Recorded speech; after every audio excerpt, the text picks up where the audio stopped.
90% of all combat casualties that die in the field can be attributed to extremity hemorrhaging, airway restriction, and tension pneumothorax.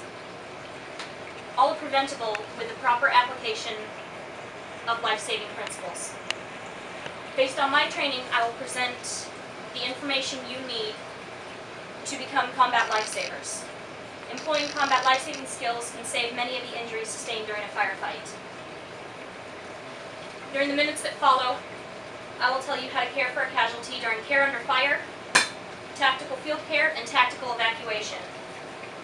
Combat casualty and care under fire is when there is effective hostile fire, and that is the most important step when saving a soldier's life. Your primary mission is to remain engaged with the enemy.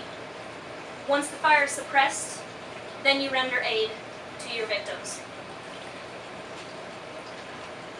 The first is to stop massive hemorrhaging by applying a hasty tourniquet and evacuating the casualty into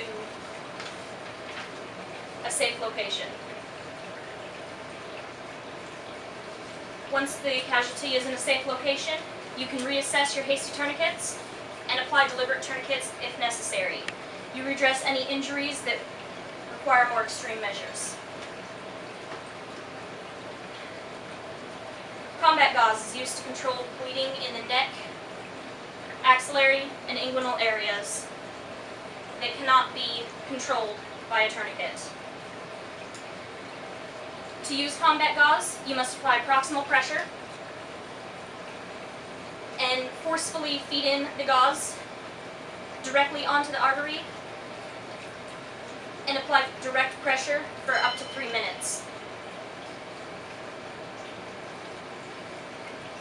This brings us into tactical field care. During this time, the casualty's vitals must be established and maintained,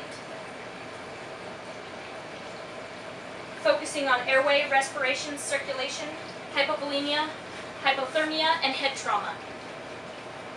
An airway needs to be established if a patient is unconscious, snoring or gurgling sounds, or respirations less than 2 breaths every 15 seconds require a nasopharyngeal airway.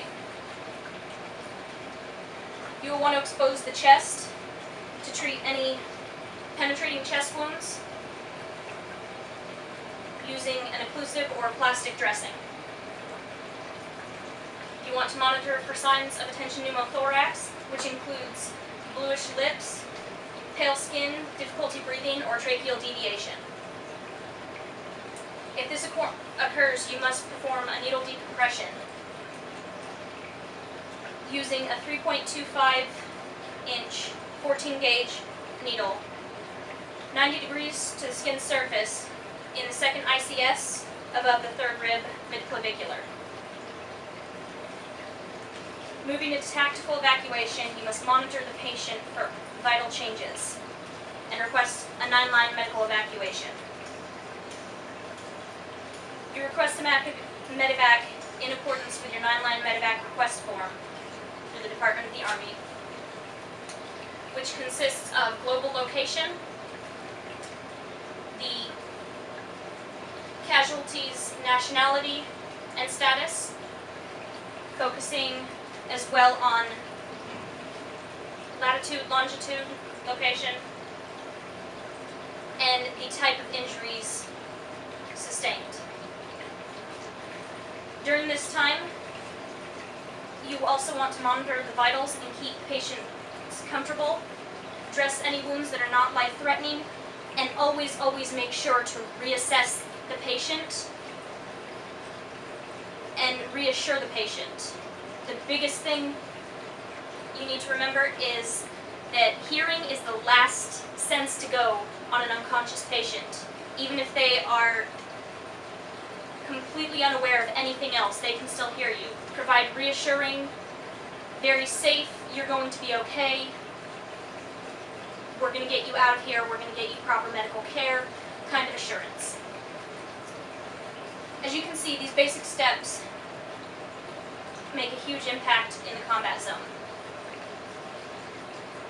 When you employ these life-saving skills, it can save many injuries sustained during a firefight. Using triage, focusing on care under fire, tactical field care, and tactical evacuation can help the survival rates of your patients. Applying these practices appropriately in the moment when it will count can make a world of difference to the men and women standing beside you. Thank you.